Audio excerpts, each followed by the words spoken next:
নমস্কার, আমাদের channel crop রেমেডিতে আপনাদের প্রত্যেককে স্বাগত জানাই।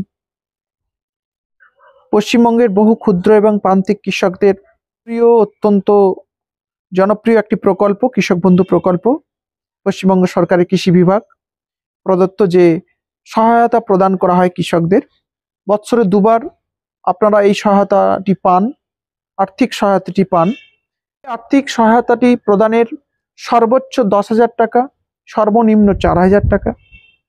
আপনার যদি 1 একর বা 3 বিঘা বা 100 ডেসিমেল বা শতক কৃষি জমি থাকে, চাষযোগ্য জমি থাকে, তাহলে আপনি বৎসরে 10,000 টাকা, এবং যদি সর্বনিম্ন আপনার 1 শতক থেকে 40 শতক পর্যন্ত থাকে, তাহলে বছরে 4,000 টাকা পর্যন্ত আপনি পেতে পারেন দুটি কিস্তিতে। এবং যাদের জায়গার পরিমাণ এই 40 শতক থেকে 1 একর বা 99 শতকের মধ্যে, তারা টাকার পরিমাণ তার জমি অনুযায়ী সেই অনুযায়ী তারা কম বেশি পেয়ে থাকেন।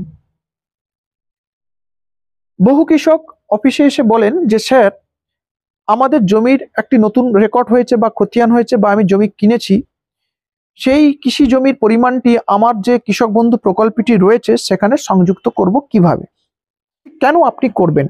প্রথমত, যাদের 40 শতকের কম জায়গা, তারা যদি সংযুক্ত করেন তাহলে তাদের অর্থ, যে সাহায্যপ্রাপ্ত অর্থের পরিমাণটাও বেড়ে যেতে পারে। কিংবা যারা মনে করছেন যে আমার তো স্যার বছরে 10,000 টাকাই পাচ্ছি, 1 একর সম্পত্তি রয়েছে, আমার যে অতিরিক্ত চাষযোগ্য জমি আছে আমি সেটা সংযুক্ত করে আর কি করব? কিন্তু অবশ্যই আপনি সংযুক্ত করবেন। কেন করবেন? বর্তমানে পশ্চিমবঙ্গ সরকার চাষিদের থেকে সরাসরি ধান ক্রয় করছেন, ধান কিনছেন।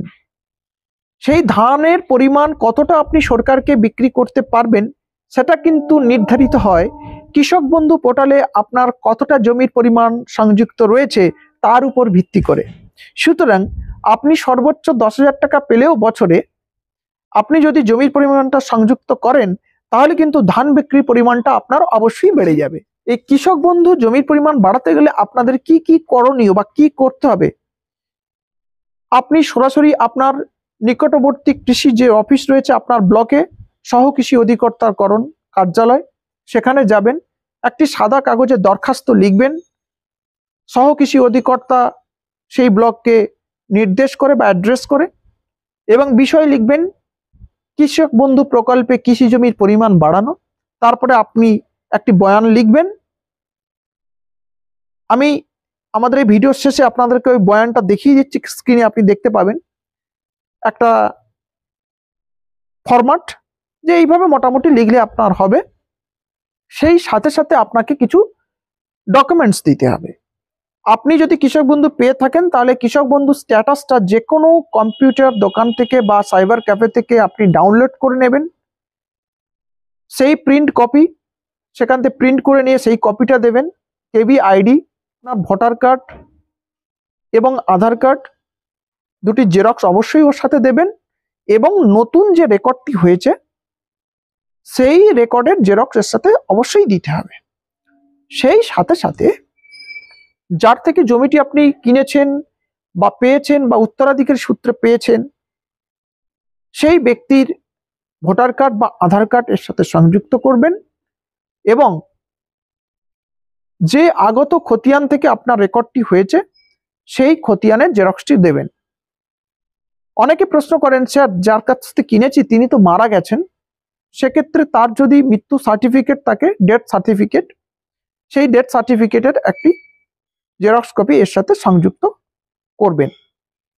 আবার অনেকে বলেন, স্যার, আমার তো ওয়ারিশান সূত্রে পেয়েছি, রেকর্ড টু রেকর্ড হয়েছে, আমার বাবা বা মা বেঁচে নেই, সেক্ষেত্রে আপনারা অবশ্যই ওয়ারিশান সার্টিফিকেট এবং তার মৃত্যু সার্টিফিকেটের জেরক্স কপি এবং আপনার যে রেকর্ড হয়েছে, যে রেকর্ড থেকে, সেই রেকর্ডের কপি এর সাথে সংযুক্ত করবেন।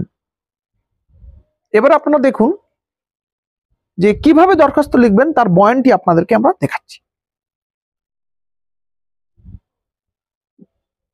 আপনারা দেখলেন যে দরখাস্তটি মোটামুটি এভাবে আপনারা লিখে, আপনার সই করে, ফোন নাম্বার, সংযুক্ত করে ওখানে নাম্বারটি উল্লেখ করে আপনার কাজের দিন কৃষি অফিসে সোম থেকে শুক্রবার যে কোনো কাজের দিন আপনি এটা জমা করতে পারেন, সরকারি ছুটি দিনগুলো বাদ দিয়ে।